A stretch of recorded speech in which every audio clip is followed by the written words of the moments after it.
Welcome back. One final point before we go tonight. 16 years ago today, where were you on September 11th, 2001? What were you doing? It was 16 years ago. I was 12 years old. We were home that day. I didn't quite understand the magnitude of what had happened at first. My mom didn't want us to watch the TV until she knew what had happened. I was a child. But I remember the eerie quiet.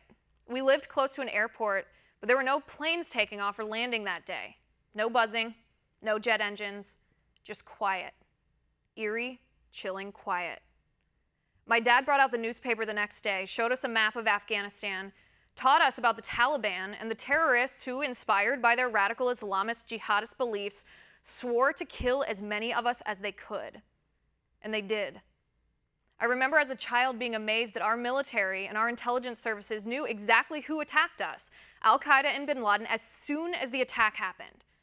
I remember being impressed, in awe.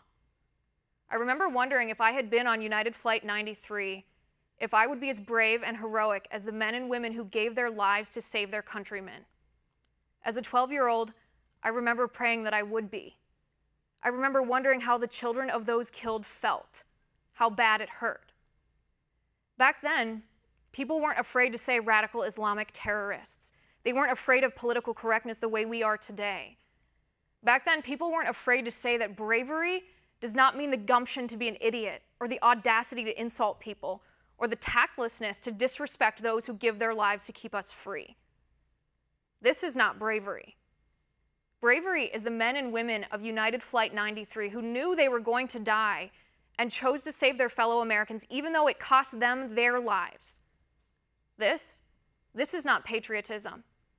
Patriotism is the men and women who dropped what they were doing that day, signed on the dotted line pledging to defend our nation, and went to Afghanistan to fight the enemy who slaughtered our countrymen. This is not courage. Courage is the police officers, the firefighters, the first responders, and the volunteers who risked their lives and gave their lives to pull people out of that fire and that rubble. This is not unity or fortitude.